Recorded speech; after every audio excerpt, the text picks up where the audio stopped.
Sir என் பையன் படிச்சுட்டா போதும் sir. படிக்க முடியாமல் இருந்த குழந்தைங்கள் நிறைய பேர் வந்து இந்த கோயிலில் வந்து படித்து பாஸ் ஆனவங்க. 10th வரைக்கும் படிச்சுட்டு இருக்கிற ஒரு பையன், அம்மா நான் டாக்டர் ஆவேன் டாக்டர் ஆகுமா, +1 போனோன்னு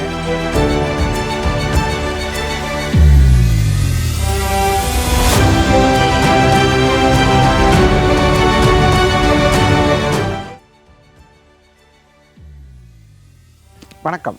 இன்றைக்கி நம்ம பார்த்துட்டு இருக்கிற கோயில் நம்ம குழந்தைங்களை எல்லாம் படிக்க வைக்கிற ஒரு கோயில். நிறைய பேருக்கு ஒரு கவலை, சார் என் பையன் படிச்சுட்டா போதும் சார். இந்த மாதிரி நிறைய விஷயங்கள்.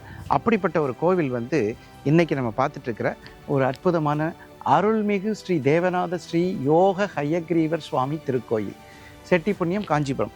இந்த கோயிலை பற்றி நான் நிறைய தடவை பேசியிருக்கேன், நிறைய தடவை இந்த கோயிலுக்கு வந்திருக்கேன். வித்யா அனுகிரகம் அப்படிங்கிறது ஒரு மனுஷனுக்கு ரொம்ப முக்கியங்க. ஒரு மனுஷன் வாழ்க்கையில் முன்னுக்கு வரணும்னா அறிவு ரொம்ப முக்கியம். எவ்வளவு பொருள்கள் இருந்தாலும், எத்தனை லட்சணங்கள் இருந்தாலும் அறிவு ரொம்ப முக்கியம். அந்த அறிவை கொடுக்கக்கூடிய அற்புதமான ஒரு தெய்வம் தான் ஹயக்ரீவர். நிறைய பேர் சொல்கிறாங்க சரஸ்வதி தேவியை வந்து கும்பிட்டா நல்ல விதமாக நடக்கணும். உண்மைதான். ஆனால் சரஸ்வதி தேவிக்கு வந்து ஹயக்ரீவரினுடைய அனுகிரகம் அவ்வளோ நல்லபடியாக கிடச்சிருக்கு.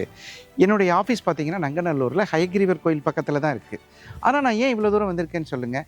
மூல பிரதானமான சுவாமியாக இருக்கக்கூடிய அருள்மிகு ஹயக்ரீவர் பெருமாளினுடைய அனுகிரகம் கிடைக்கிறதுக்கு ரொம்ப புண்ணியம் பண்ணியிருக்கணும். இந்த கோயிலோட மகிமை பார்த்திங்கன்னா, நிறைய பேர் இந்த கோயிலுக்கு வந்து சாமி கும்பிட்டு ஃபஸ்ட் மார்க் வாங்கினவங்க, படிக்க முடியாமல் இருந்த குழந்தைங்கள் நிறைய பேர் வந்து இந்த கோயிலில் வந்து படித்து பாஸ் ஆனவங்க. படிப்புங்கிறது ஒரு தெய்வ அனுகிரகங்க. எல்லாராலையும் படிச்சிட முடியாது. 10th வரைக்கும் படிச்சுட்டு இருக்கிற ஒரு பையன், அம்மா நான் டாக்டர் ஆவேன் டாக்டர் ஆகுமா, +1 போனோன்னே நோ நான் வந்து ஆர்டிஃபிஷியல் இன்டெலிஜென்ஸ் டேட்டா சயின்ஸும்மா. சில பேர் பாருங்கள் பிஇ ஆட்டோமொபைல் போயிட்டு எனக்கு வேண்டாங்கன்னு ஃபஸ்ட் இயரை டிஸ்கன்டினியூ பண்ணிட்டு போவாங்க. இந்த மாதிரி நிறைய கதைகள் சொல்லலாம்.